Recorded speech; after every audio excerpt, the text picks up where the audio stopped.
आप देख रहे हैं अपना बिहार और आपके साथ मैं हूं विवेक। सबसे पहले खबर है मुजफ्फरपुर से, जहां पुलिस ने 11,50,000 का जाली नोट बरामद किया है।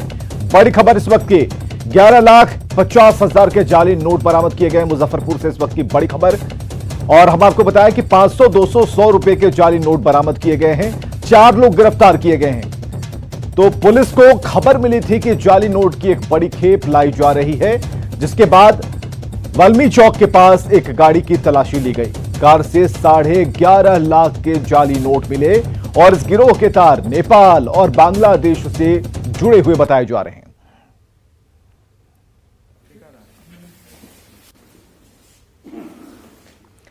तो मुजफ्फरपुर से बड़ी खबर, और जाली नोटों के साथ 4 तस्करों की गिरफ्तारी की गई है और पुलिस इस बात को तलाश लगाने में जुटी हुई है कि आखिर इसके पीछे मकसद क्या था। 11,50,000 के जाली नोट बरामद किए गए हैं। 2 तस्वीरें एक साथ हम आपको दिखा रहे हैं। पुलिस कस्टडी में वो 4 लोग, 4 तस्कर जिन्हें गिरफ्तार किया गया, और दूसरी तरफ जाली नोट जिनकी संख्या जो है आप देख सकते हैं कि ये पैकेट्स में रखे गए हैं। 11,50,000 के जाली नोट। रोड पे चेकिंग लगाई गई। चेकिंग के दौरान एक स्विफ्ट डिजायर को पकड़ा गया। जब इसकी तलाशी ली गई तो 4 लोगों को गिरफ्तार किया गया और इनके पास से 11.5 लाख रुपए, जो कि नकली नोट है, जिसको बरामद किया गया। और जब इनसे आगे पूछताछ की गई तो इन्होंने बताया कि ये लोग नेपाल के रास्ते इस नोटों को लाते हैं और ये लोग बांग्लादेश और अन्य राज्यों में भी इस बात को सप्लाई करते हैं। इसमें 4 लोगों को अरेस्ट किया गया है, जिसमें से 2 छपरा के रहने वाले हैं और 2 मुजफ्फरपुर। नालंदा में जहरीली शराब से मौत का सिलसिला जारी है। आज 2 और लोगों की मौत हो गई और इसके साथ ही 3 दिनों में अब तक 13 लोगों की मौत हो चुकी है। सोहसराय की छोटी पहाड़ी में चीख पुकार मची है। शराब का धंधा करने के आरोप में कुछ लोगों की गिरफ्तारियां हुई हैं, लेकिन सवाल है कि इस अवैध धंधे पर रोक कब लगेगी। दहाड़ मारकर रोती महिलाएं और ये मातमी माहौल बताने के लिए काफी है कि यहां किसी की मौत हुई है। तस्वीरें नालंदा के सोहसराय थाना क्षेत्र के छोटी पहाड़ी की है। यहां पिछले शनिवार से ऐसे ही हालात हैं। एक की अर्थी उठती नहीं कि दूसरे के मरने की खबर आ जाती है। जमीन पर पड़ा यह शव दीपक पासवान का है। दीपक भी उन बदनसीबों में शामिल था जिन लोगों ने शुक्रवार को जहरीली शराब पी ली थी। दीपक को बचाने की भरसक कोशिश हुई। पटना तक इलाज कराया गया, लेकिन दवा से भी जहर बेअसर ना हो सका और दीपक की इलाज के दौरान मौत हो गई। दीपक का शव जैसे ही छोटी पहाड़ी पहुंचा, हर तरफ चीख पुकार मच गई। घर वालों का रो रो कर बुरा हाल है। दीपक की भगनी चीख चीख कर कह रही है कि वो उन सब के नाम बताएंगी जो अवैध देसी शराब का धंधा करते हैं।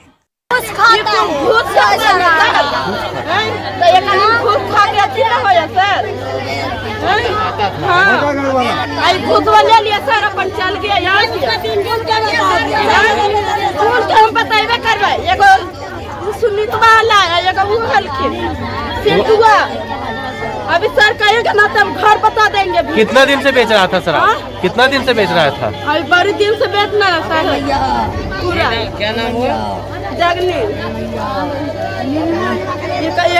कब से बेच रहा है? बड़े दिन से बेच रही। सुनीता ही बड़े दिन से बेच रहा है सर। हमने न छुपाते हैं सर, अब हल्ला करेंगे। सुनीता को सुनीता इलम का घर है ना सर, उहे है बड़का फील्डवा। शनिवार को छोटी पहाड़ी में लोगों के मरने का सिलसिला शुरू हुआ, जो अब तक जारी है।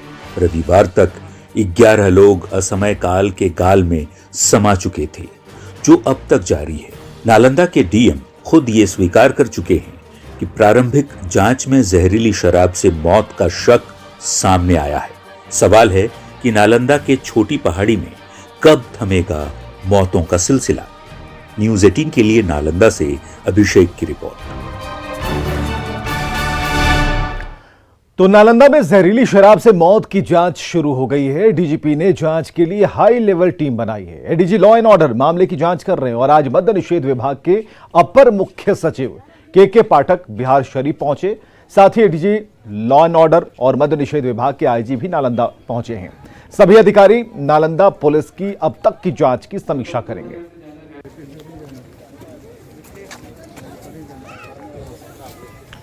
और सुपौल से इस वक्त की बड़ी खबर हम आपको बताने जा रहे हैं। बैंक में शराब पार्टी हो रही थी। यह सुपौल से बड़ी खबर है, जहां बैंक में शराब पार्टी चल रही थी।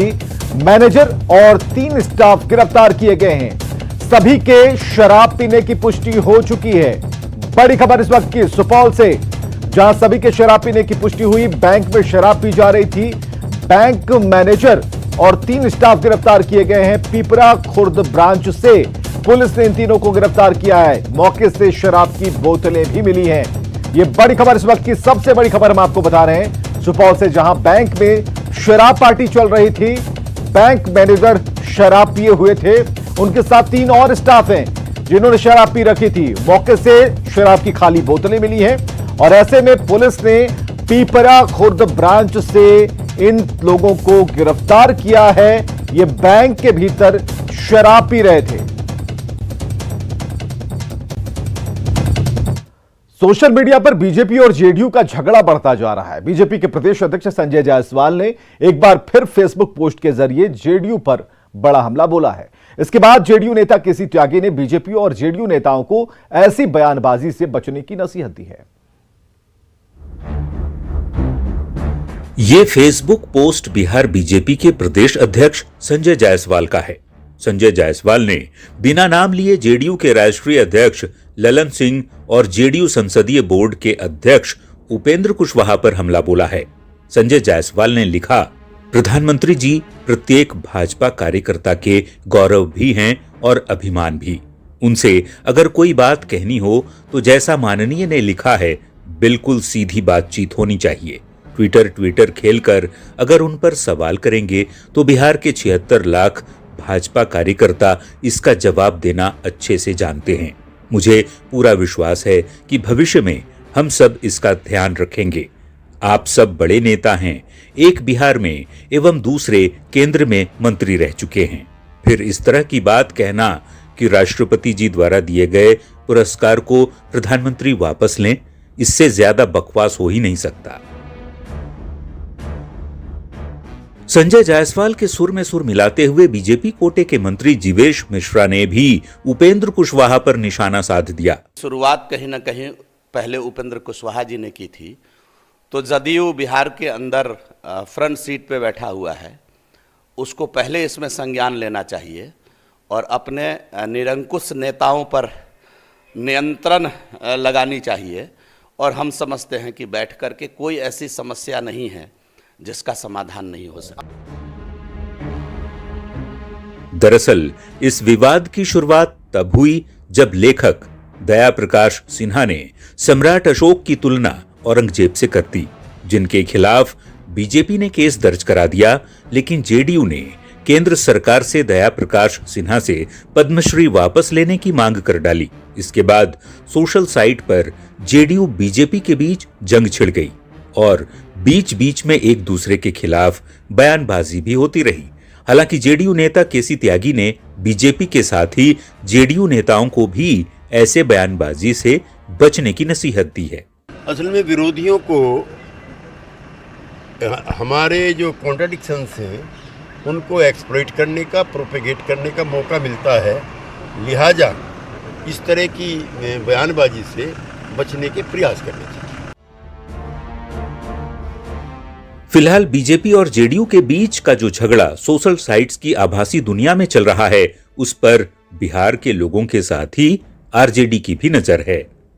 न्यूज 18 के लिए पटना से आनंद अमृतराज और दिल्ली से अमितेश के साथ ब्यूरो रिपोर्ट।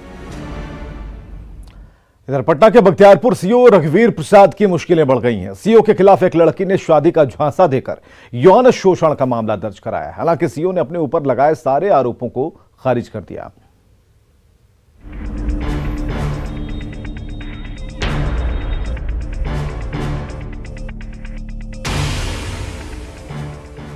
बाढ़ में बख्तियारपुर सीओ की गाड़ी में लगी आग मामले में रोज नया मोड़ आ रहा है। सीओ की गाड़ी में आग लगाने की आरोपी लड़की ने न सिर्फ अपने ऊपर लगे आरोपों को खारिज किया है, बल्कि सीओ पर शादी का झांसा देकर यौन शोषण करने का केस दर्ज कर उनकी गिरफ्तारी की भी मांग की है। हम कल के FIR किए हैं, उसका भी अरेस्ट होना चाहिए। हम कोई क्राइम नहीं किए, हमको जलाने के लिए सब कुछ किया है, सारा माथा में मार दिया है। SP DM साहब सबके पास एक संदेश जाना चाहिए। कोई लड़की ऐसा नहीं कर सकती, हमको ब्लैकमेल करते हैं 400 का पूरा फैमिली। मेरे अकाउंट में जो पैसा डाला फिर जाके घर से मांगा। कोई किसी लड़की की जिंदगी ऐसा नहीं करना चाहिए। आओ हमको ऐसा करके वो वहाँ पे नहीं बैठ के ड्यूटी कर सकता है, उसको भी अरेस्ट करके लाना चाहिए। दरअसल 15 जनवरी को सीओ रघुवीर प्रसाद अपनी सरकारी गाड़ी को सड़क किनारे खड़ी कर एक मॉल में गए थे। उसी दौरान उनकी कार में अचानक आग लग गई। उस दौरान लड़की और सीओ के बीच नोकझोंक भी हुई थी। सीओ की सरकारी गाड़ी में आग लगाने के आरोप में लड़की को हिरासत में लेकर कोर्ट में पेश किया गया, लेकिन लड़की के आरोपों के बाद मामले में नया मोड़ आ गया है।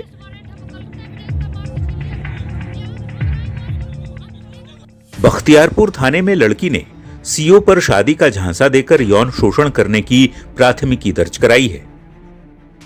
गाड़ी में आग लगाई आपने? नहीं, हमने नहीं लगाई, वो गाड़ी में खुद बैठा, वहाँ से वहाँ के बीच का CCTV आप जांच कीजिएगा। थाने से कुछ दूर आगे तक हमको फोन करके बुलाया, मेरा मोबाइल में सब छीन लिया, सब मारपीट। आपने क्या मामला दर्ज करवाया? हमने वही जो रिपोर्ट में लिखा है कि हमको मारा पीटा, ऐसा किया, मेरा मोबाइल छीना, हमको फोन करके बुलाया यहाँ पे। हमको मारा है पीटा है, 400 से संबंध में हम लोग, मेरा मोबाइल में जितना एविडेंस था मार के छीन लिया सब। इधर लड़की के आरोपों को सीओ रघुवीर प्रसाद ने सिरे से खारिज किया है।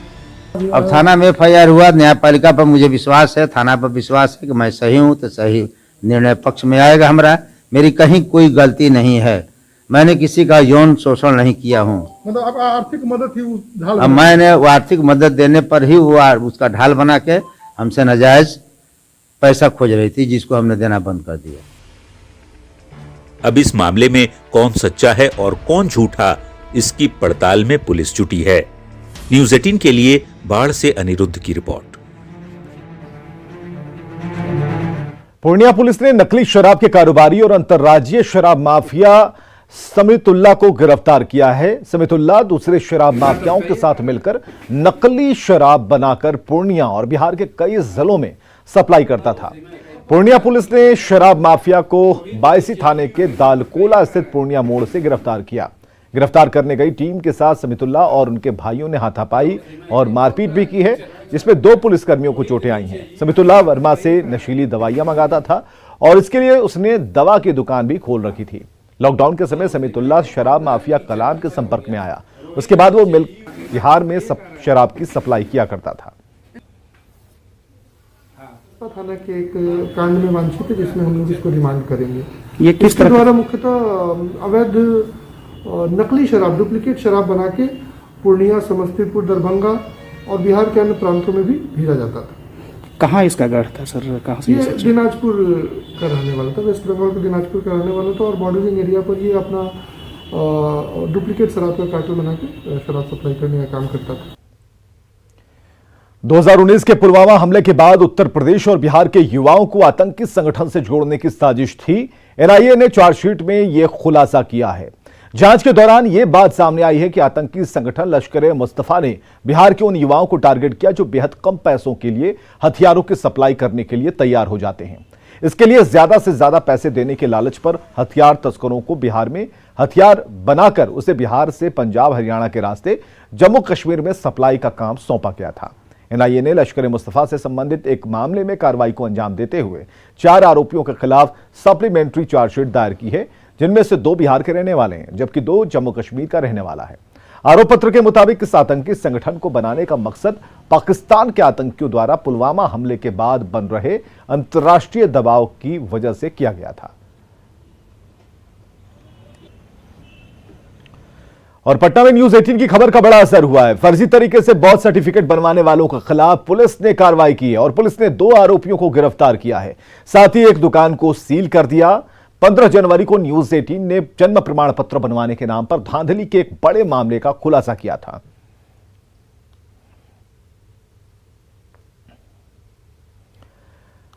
बारह बार वैक्सीन लेने वाले मधेपुरा के ब्रह्मदेव मंडल को बेल मिल गई। ब्रह्मदेव मंडल आज मधेपुरा के पुरानी थाने में पहुंचे थे, जहां थाने से ही उन्हें बेल मिल गई। कोरोना वैक्सीन का 12 डोज लेने के बाद देश भर में उनकी चर्चा होने लगी थी और उनके खिलाफ FIR दर्ज कराई गई थी।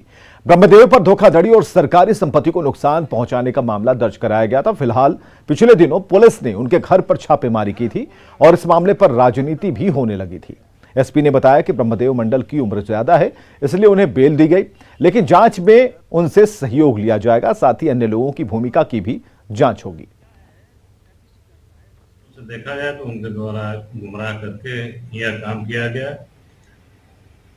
पुलिस चूंकि वो उम्रदराज व्यक्ति हैं, तो पुलिस CRPC की धारा 41(1) के तहत उनके विरुद्ध में कार्रवाई की है और कांड अभी अनुसंधान अंतर्गत है। तमाम बिंदुओं पे हम लोग देखेंगे कि इसमें किसकी लापरवाही हुई है। बिहार में पिछले 2 दिनों से पड़ रही कड़ाके की ठंड और चल रही तेज हवाओं ने दुश्वारियां बढ़ा दी हैं। तापमान में लगातार गिरावट से जनजीवन प्रभावित है। मौसम विभाग ने 2 दिनों तक कोल्ड डे घोषित किया है। वहीं कई जिलों में बारिश की संभावना भी जताई जा रही है। ठंड बढ़ेगी और उसी के अनुरूप आज आप देख रहे हैं कि तापमान में गिरावट आई है और आप ठंड महसूस हो रही है। और आज और कल 2 दिन के लिए हम लोगों ने कोल्ड डे का वार्निंग दे रखा है, शीत दिवस के दिन में आपको काफी ठंड देखने को मिलेंगे। तो बारिश हमने डे 4 और डे 5 से आइसोलेटेड रेनफॉल दे रखा है और उसके बाद भी बारिश होने की संभावना है। मतलब आप कुल मिलाकर कहें 5वें दिन और उसके बाद अगले दिन बारिश होने की भी संभावना है। बख्तियारपुर में स्वतंत्रता सेनानियों के सम्मान में राजकीय समारोह का आयोजन किया गया। स्वतंत्रता सेनानी कविराज राम लखन सिंह वैद्य, शहीद नाथुन प्रसाद यादव, शहीद मोगल सिंह, स्वतंत्रता सेनानी शीलभद्र याजी और डुमर प्रसाद सिंह की प्रतिमा पर श्रद्धा सुमन अर्पित किया गया।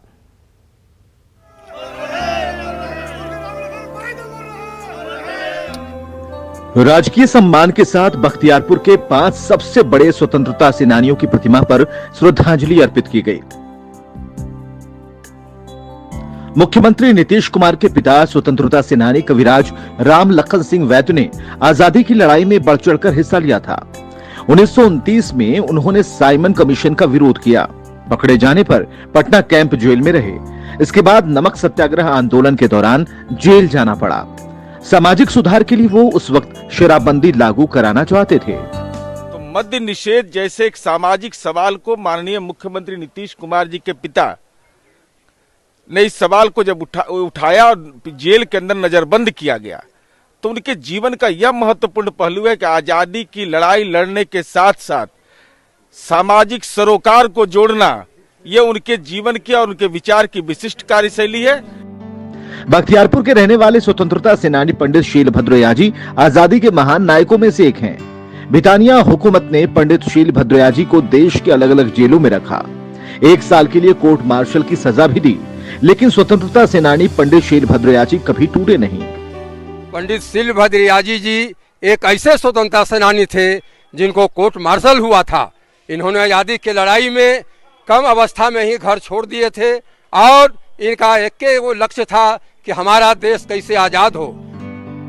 करनौती गांव के स्वतंत्रता सेनानी स्वर्गीय डूमर सिंह बिहार में स्वतंत्रता संग्राम की लड़ाई में अग्रणी भूमिका में रहे, जबकि 1942 में भारत छोड़ो आंदोलन के दौरान नाथुन सिंह यादव ने देश के नाम सर्वोच्च बलिदान दिया। शहीद नाथुन सिंह यादव घोसवरी गांव के रहने वाले थे। शहीद मोगल सिंह बख्तियारपुर के रवाइच के रहने वाले थे। 1942 के भारत छोड़ो आंदोलन में इन्होंने प्रमुख भूमिका निभाई थी।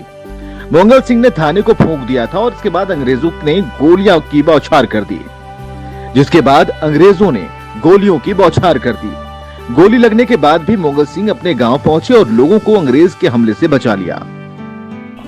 हमारे दादाजी ने आज़ादी की लड़ाई के लिए धर्मशाला में एक मीटिंग कर रहे थे कि किस तरह से इसको आगे बढ़ाया जाए। इस पर अंग्रेजों को मालूम हो गया। अंग्रेजों लोग इन लोगों को घेर लिया। तब इधर उधर भागने लगे। तब इनको गोली से मार दिया। ऐसे महान नायकों का देश ऋणी है। 17 जनवरी को श्रद्धांजलि देने की परंपरा सराहनीय पहल है। बख्तियारपुर से शैलेंद्र की रिपोर्ट, न्यूज़ 18। और आगे देखिए जोहार झारखंड।